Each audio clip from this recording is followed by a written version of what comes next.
Bom dia, segunda série. Vamos para a nossa aula de hoje. Vamos finalizar os exercícios da sessão Hora de Estudo das páginas 32 e 33 da apostila. Tá? Na nossa aula passada, nós resolvemos já até o exercício número 18 e agora nós vamos lá, a partir do exercício 19, finalizar os exercícios que faltam. Então, o exercício 19 da Federal do Rio Grande do Sul, né, tem algumas afirmações aqui sobre os gases e nós temos que analisar quais são verdadeiras. A primeira afirmativa diz que a constante R, presente na equação do estado de gases PV igual a nRT, tem o mesmo valor para todos os gases ideais. Então, o R aqui, gente, será que o R é igual para todos os tipos de gases? Sim, tá? É a constante universal dos gases. Então, o R pode ter valores diferentes se eu alterar as unidades, tá? Se eu analisar a pressão em atm, ou a pressão em Pascal, o volume em litros, ou o volume em metros cúbicos, né? E a temperatura em Kelvin. Então, alterando as unidades, o R pode ter valores diferentes. Mas para todos os tipos de gases, o R é o mesmo, tá? Então, a primeira afirmativa aqui é verdadeira. Agora, afirmativa 2. Volumes iguais de gases ideais diferentes, a mesma temperatura e pressão, contêm o mesmo número de moléculas? Então, ó, analisando aqui o N, tá, gente? O nosso N, que é o número de mols, né? O número de mols está relacionado ao número de moléculas. Um mol tem sempre 6,02 vezes 10 a 23 partículas, né? Vocês estudaram isso lá em química. Então, se eu isolo o N aqui, ó, o RT vai passar lá para o outro lado da fórmula. Eu vou ficar com PV sobre RT. Aqui eles estão falando que o volume é igual, a temperatura é igual, a pressão é igual, e a gente sabe que o R também é o mesmo para todos os gases. Então, sim, vai ser o mesmo número de partículas, tá? O mesmo N, mesmo número de mols e o mesmo número de moléculas. Então, a 2 também é verdadeira. Agora, vamos ver a terceira afirmativa. A energia cinética média das moléculas de um gás é proporcional à temperatura absoluta? Verdadeira, a gente sabe que a temperatura está ligada com a energia cinética média, né? Então, quanto maior a energia cinética média, maior a velocidade da vibração das partículas, maior vai ser a temperatura. Então, a 3 também é verdadeira. Todas são corretas, tá? Vocês vão marcar X lá na alternativa E, do exercício 19. Agora, vamos lá para o exercício 20. Está dizendo que num freezer, muitas vezes é difícil repetir a abertura da porta pouco tempo após ter sido fechado devido à diminuição da pressão interna.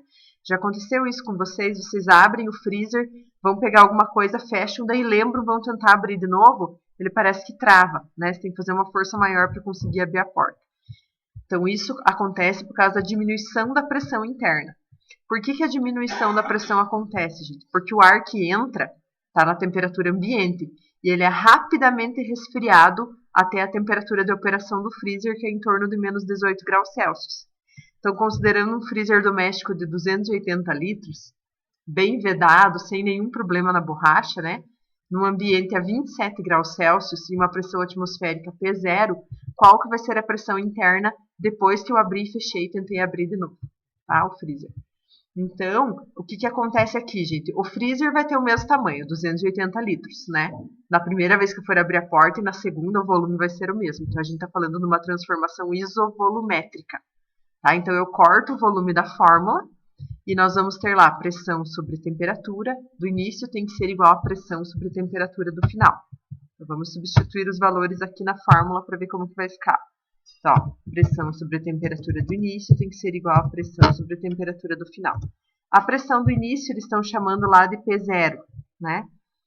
A temperatura do início, gente, quando o freezer estava fechado, era 27 graus Celsius, né? Somando 273 para transformar para Kelvin, a gente tem aqui 300. Aí, a pressão do final é o que eu quero descobrir, então eu vou deixar P aqui mesmo. E a temperatura, gente, diminuiu para 18 graus Celsius. Tá? Então, 273 menos 18 vai dar 255, tá? Aí, multiplicando em X aqui, né, e isolando o nosso P, eu vou ficar aqui com pressão igual a 255 P0 divididos por 300, tá? E dividindo 255 por 300, nós vamos ter 0,85 P0. Então, a nossa pressão ela vai obter um valor de 85% o valor da pressão inicial, né? 0,85 é a mesma coisa que 85%. Então, vocês vão marcar X aqui na letra D, tá? Da questão número 20. Agora, vamos lá para a questão número 21, da Federal do Pará. Dois estudantes do ensino médio decidem calcular a temperatura do fundo de um lago. Para tanto, descem lentamente um cilindro oco de eixo vertical, fechado apenas na extremidade superior, até o fundo do lago com auxílio de um fio. Então, vocês têm a figura ali, né? Eles num barco e descendo o cilindro até lá embaixo. Ao puxarem de volta, observam que ele está molhado internamente até 70% de sua altura interna. Medindo o comprimento do fio recolhido, eles encontram que a profundidade do lago é igual a 21 metros. Na superfície do lago, a pressão é 1 atm, ou 10 a quinta pascal, né? E a temperatura é 27 graus. Admitindo que o ar seja um gás ideal, que a aceleração da gravidade vale 10 metros por segundo ao quadrado, que a densidade da água é 1000 kg por metro cúbico, qual que é a temperatura encontrada pelos estudantes lá no fundo? Então, aqui, gente, primeiro, eu preciso saber qual que é a pressão, tá? A pressão lá no fundo do lago. Então, aqui, ó, se eu for pensar, a pressão atmosférica é 1, né? E a pressão em metros de coluna d'água, cada 10 metros de coluna d'água equivale a 1 atm de pressão, tá? Então, a 21 metros, gente, eu tenho 2,1 atm de pressão da água, tá?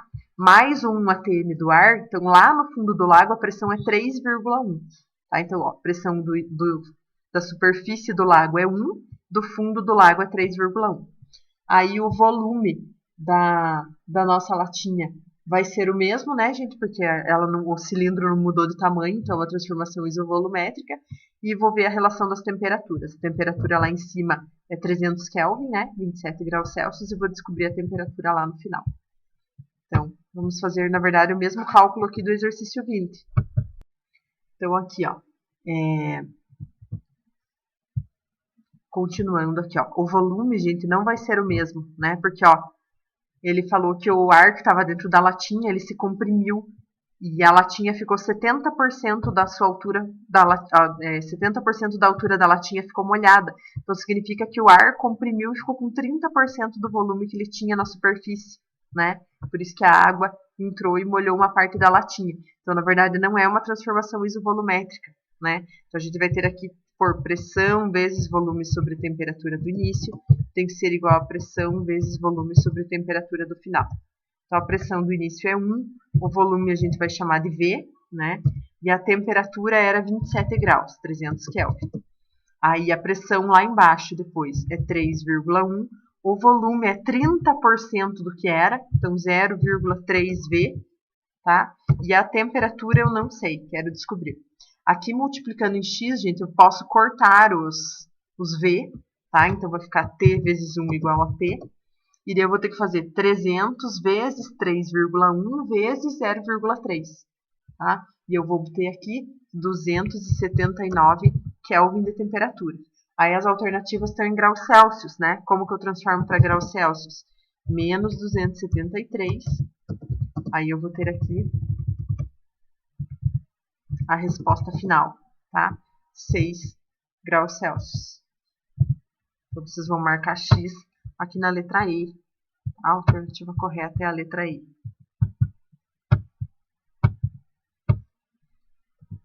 Agora, aqui dando continuidade no exercício 22, nós temos aqui que dois gases ideais A e B estão em recipientes separados.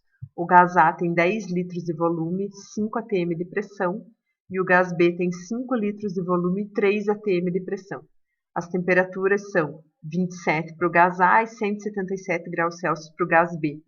Eles vão ser misturados no mesmo recipiente, de volume 10 litros e temperatura 127, e a gente quer saber qual vai ser a pressão final.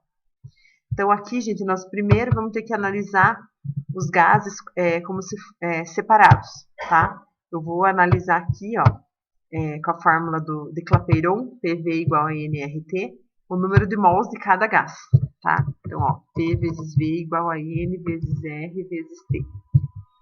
Então, a pressão do gás 1, do gás A, né, no caso era 5 atm, o volume era 10 litros, o N eu não sei, né? O R, posso deixar R mesmo, que depois vai simplificar, não tem problema.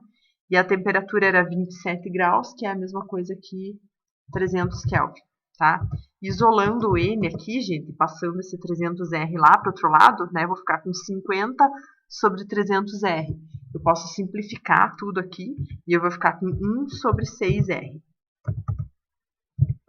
Tá? Então, esse é o número de mols do gás A.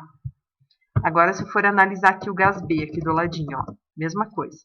P vezes V igual a N vezes R vezes T.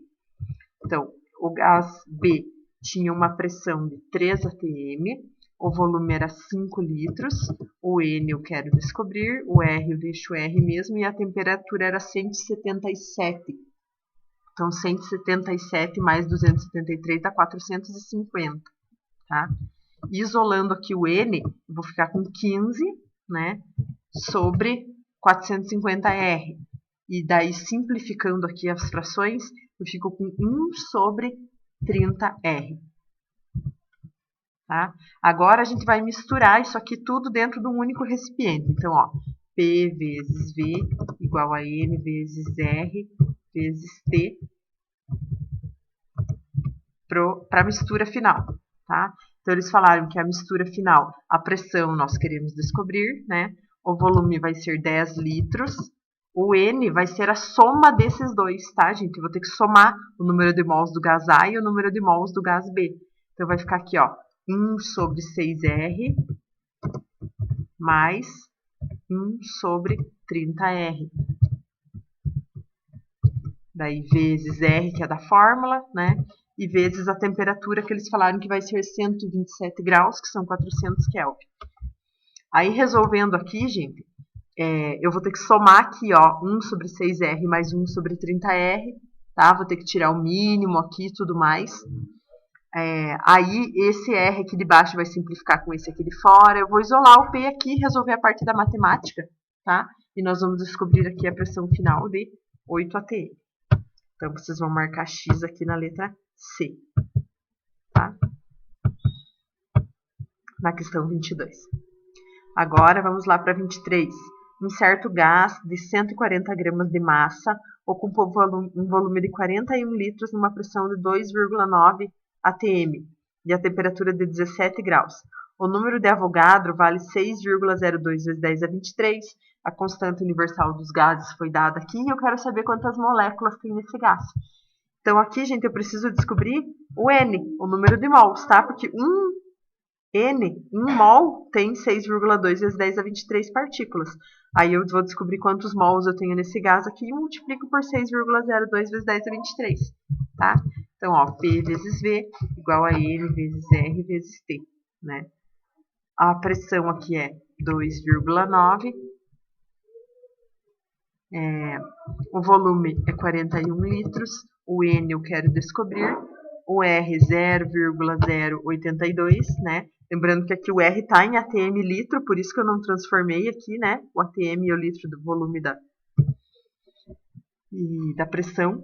E a temperatura, 17 graus Celsius, gente, somando 273, é 290 Kelvin, tá?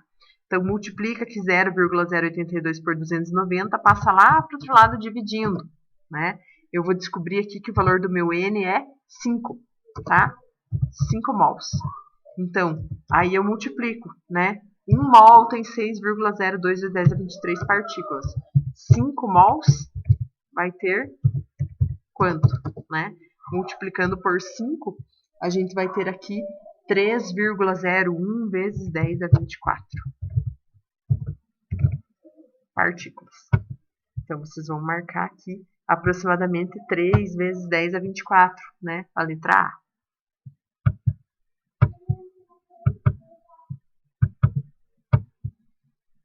Tá? Agora, vamos lá para o nosso exercício 24. Vocês têm aqui um gás ideal e vácuo, né? A figura tem um sistema formado por um recipiente rígido, isolado termicamente e dividido em dois compartimentos, um com gás, outro com vácuo.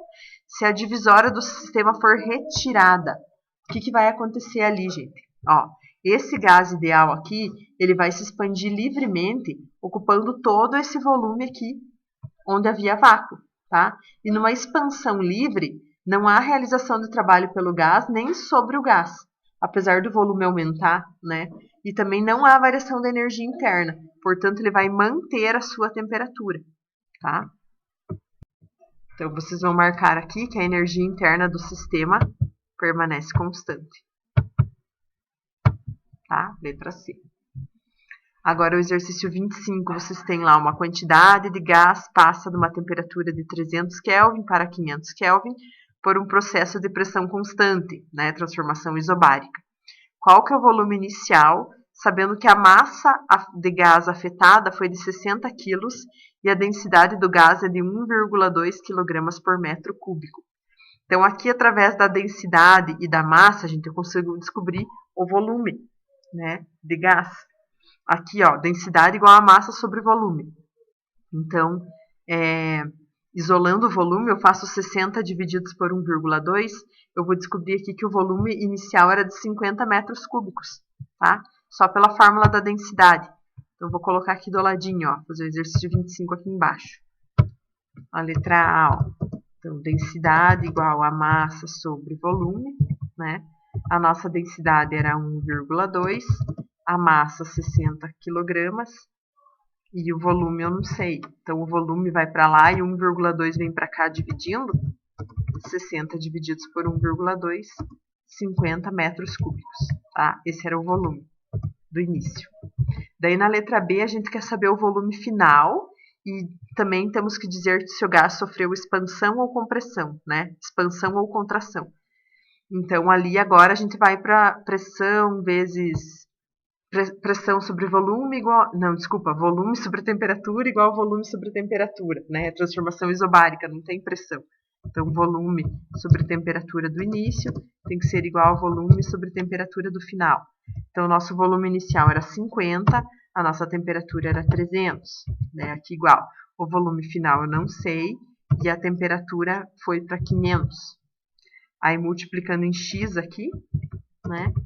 Nós vamos descobrir o nosso volume final, que vai dar 83,333, vai dar uma dízima, tá? Metros cúbicos. Então, ó, de 50 para 83, eu posso dizer que houve uma expansão, né? O volume do gás aumentou. E na letra C, eles querem que a gente calcule o trabalho realizado pelo gás. Então, aqui, eles falaram que é uma transformação isobárica. Então, trabalho para pressão constante é igual a pressão vezes variação de volume, né? O trabalho igual a pressão vezes variação de volume. Então, aqui, ó, vou usar T mesmo para trabalho, porque aqui eu não tenho a letra tal no computador, tá, gente, que indica trabalho. Ou a gente pode usar W também, né? Muitas apostilas usam W no lugar do trabalho. Então, trabalho igual a pressão vezes variação de volume. Então, aqui, ó, a nossa pressão eles deram no exercício, que era 1 vezes 10 à quinta.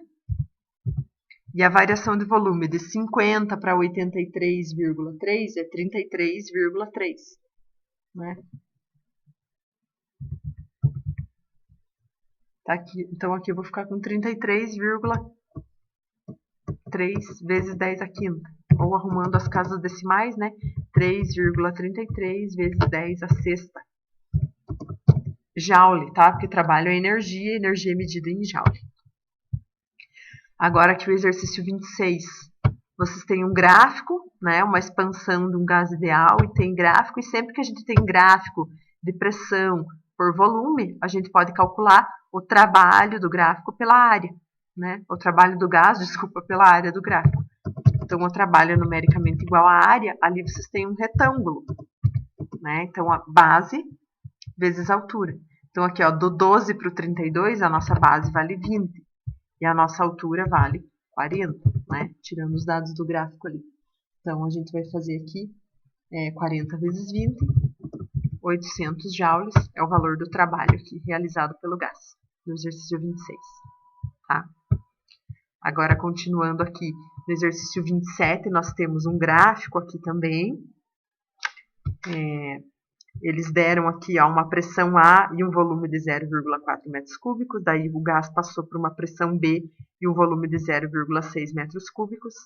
Deram aqui as temperaturas do ponto A e do ponto B, deram o valor do R, né, da constante universal. O valor do N é 4 mols. E eu quero saber as pressões em A e B. Então, aqui, gente, eu não posso começar já tentando fazer pela fórmula da PVT igual a PVT, né? Porque eu não tenho as duas pressões aqui, ó. Vou ficar com duas incógnitas no mesmo gráfico. Então, aqui vou começar analisando o ponto A e vou pegar a equação de Clapeyron, ó. P vezes V igual a NRT, tá? Só para o ponto A, a princípio. Então, a pressão eu não sei. O volume do ponto A é 0,4, tá? Tem aqui no gráfico, ó. Daí igual, o N são 4 mols, que está lá no enunciado. O R vale 8,3, também está lá no enunciado. E a temperatura no ponto A era 400 Kelvin, tá? Então, a pressão aqui, gente, multiplico 4 vezes 8,3 vezes 400 e daí divido por 0,4 no final, tá? Vai dar 33.200 Pascal. Tá? Essa vai dar a pressão no ponto A. Aí para o ponto B eu faço a mesma coisa, né? Deixa eu só pôr aqui que é a letra A, né, que a gente está resolvendo. Agora aqui vou ver para o ponto B a mesma coisa, ó. P vezes V igual a N vezes R vezes T. Então, a pressão no ponto B eu quero descobrir. Vou deixar P aqui mesmo. O volume é 0,6. O N é 4 mols, o R é 8,3 e o T é 1.200. Aí multiplico ali, né? 4 vezes 8,3 vezes 1.200 e vou dividir por 0,6. E aqui vai dar 66.400 joules. Pascal, desculpa. Tá? Então, pressão no ponto A e pressão no ponto B. Agora, na letra B, nós queremos o trabalho realizado no processo para ir de A até B. Então, o trabalho aqui, gente, é igual à área do gráfico, tá? Porque a pressão está variando, ó. Não posso usar a fórmula pressão vezes variação de volume. Aqui, ó, do ponto A até o ponto B, eu tenho um trapézio, tá? Um trapézio deitado aqui. Então, a área do trapézio, né, ó, trabalho é igual à área. Então, a área do trapézio é base maior mais base menor vezes altura divididos por 2. Tá? Então, a base maior do meu trapézio é aqui, gente, ó. Tá? Então, é 66.400, né? Daí mais, a base menor, ó, é aqui, tá? É a pressão A, que é 33.200. Daí vezes a altura. A altura é aqui, ó, porque ele está deitado, né? Então, do 0,4 para o 0,6, a altura é 0,2 e divididos por 2 aqui, que é da fórmula. Aí, resolvendo tudo isso aqui, gente, eu vou chegar numa resposta de 9.960 joules. Tá? Essa é a resposta final do trabalho. Trabalho positivo, porque houve uma expansão, né? O volume aumentou aqui. E essa é a resposta final. Tá? E o nosso último, número 28, aqui, que é uma questão do Enem, está dizendo que vocês têm um sistema de pistão contendo um gás ali, como está mostrado na figura, aqui, tá? Aí, na extremidade superior do êmbolo, aqui vocês podem movimentar livremente, tá? Puxar o êmbolo para cima ou empurrar para baixo. E, através de uma chapa de aquecimento, é possível fornecer calor ao gás. E, com o auxílio do manômetro aqui embaixo, a gente mede a pressão aqui dentro, tá? Então, a partir de diferentes valores de calor fornecido, considerando o sistema como hermético, o objeto elevou-se em valores ΔH, como mostrado na figura. Então, foi colocado calor aqui, o gás expandiu e empurrou o êmbolo para cima. Tá? Ó, ele subiu essa diferença de altura aqui, conseguiu erguer o objeto. Foram estudadas separadamente quantidades equimolares de dois diferentes gases denominados M e V. A diferença do comportamento dos gases no experimento decorre do fato do gás M em relação ao V apresentar o quê? Então, ali, gente, de acordo com o que a gente vê no gráfico, né, para uma mesma elevação de altura, a quantidade de calor absorvido pelo gás M é menor do que a quantidade de calor absorvida pelo gás V. Né? Pode ver que a curva do gás M é mais inclinada, ele aqueceu, ele precisa de menos calor. Né? Com essa variação de altura, também acontece uma variação do volume. Né? E como o processo é isobárico, o trabalho realizado pelos gases M e V tem o mesmo valor. Tá? Então, ali, na verdade, eu posso concluir que o gás M recebeu menos calor que o gás V. Então, aqui, ó, a gente vai marcar, né? O gás tem uma menor capacidade calorífica, tá? E aqui nós finalizamos nossos exercícios. Então, façam lá as atividades, gente, e mandem foto depois para comprovar, para validar a presença de vocês na aula, tá bom? E qualquer dúvida, podem mandar as perguntas de vocês.